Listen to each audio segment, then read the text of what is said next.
पिछले सेशन में हमने फ़ॉन्ट और उसके बेसिक्स की जानकारी ली यहाँ से, जिसमें अलाइनमेंट, रैप टेक्स्ट और मर्ज सेंटर की जानकारी भी हमने ली।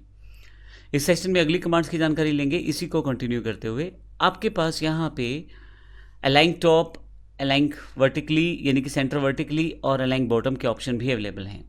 इसको समझने के लिए मैं यहाँ से थोड़ा सा साइज़ चेंज कर देता हूँ कुछ इस तरह से, और केवल इसी रो को सिलेक्ट करता हूँ ताकि आपको ये क्लियर हो जाए।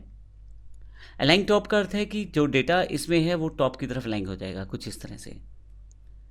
सेंटर वर्टिकली मतलब बीच में डेटा आएगा आपके पास, और अलाइन बॉटम मतलब नीचे की तरफ। तो आप इस तरह से वर्टिकली डेटा को अलाइन कर सकते हैं, देखें। और आप लेफ्ट सेंटर राइट का प्रयोग तो कर ही सकते हैं, जैसे पहले प्रयोग कर रहे थे आप। मैं यहाँ से सेंटर कर देता हूँ और मान लीजिए यहाँ से सेंटर कर देता हूँ, तो आपका डेटा बिल्कुल सेंटर हो गया है, हॉरिजॉन्टली भी और वर्टिकली भी। लेकिन अभी मैं इसे कंट्रोल जेड करके वापस आ जाता हूँ नॉर्मल जो मेरे पास डेटा था पहले, ये देखें इस तरह से। उसके बाद जो नेक्स्ट ऑप्शन हमारे पास है वो करेंसी है।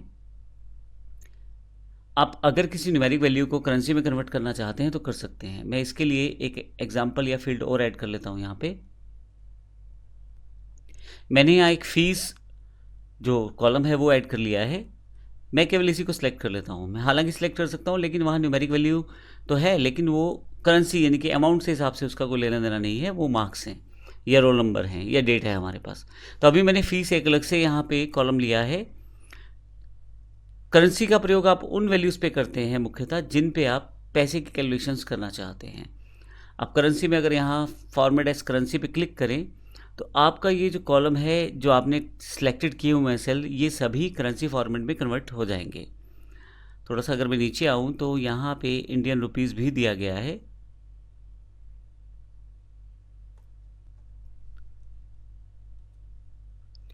थोड़ा सा अगर मैं यहाँ नीचे की तरफ आऊँ तो मेरे पास इंडियन रुपीज़ दिया गया है। यहाँ पे मैं इंग्लिश इंडिया वाला जो INR है यानी कि रुपीज़ सिंबल है वो ले लेता हूँ।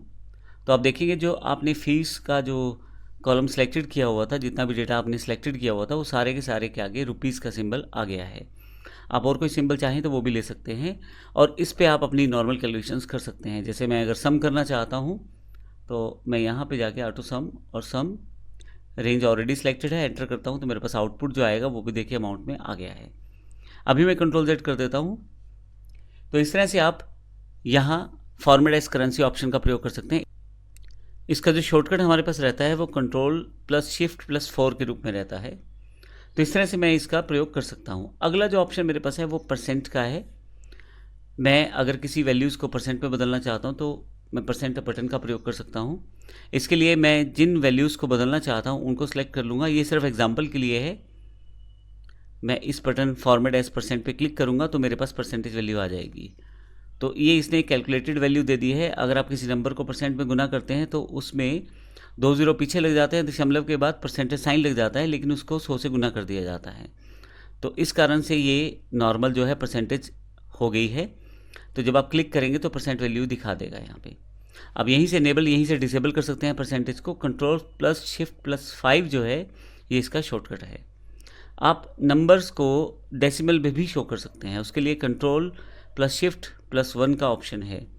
तो अभी मैं जैसे अपने मार्क्स हैं, इन्हें अगर मैं चाहता हूँ डेसिमल में कन्वर्ट करना तो मैं डेसिमल में कन्वर्ट कर सकता हूँ।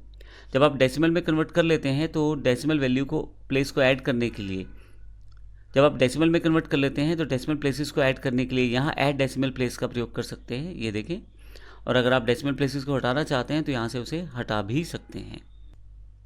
मैं अगर एक वैल्यू और डिलीट करूँ तो मेरे पास डेसिमल वैल्यू हट जाएगी। तो इस तरह से आप इसका प्रयोग कर सकते हैं। फॉर्मेट एज नंबर के लिए Ctrl+Shift+1 इसका शॉर्टकट है, और ऐड डेसिमल प्लेस और डिलीट डेसिमल प्लेस से आप डेसिमल प्लेसेस को बढ़ा घटा सकते हैं। नेक्स्ट ऑप्शन जो आपके पास है फॉर्मेट एज डेट।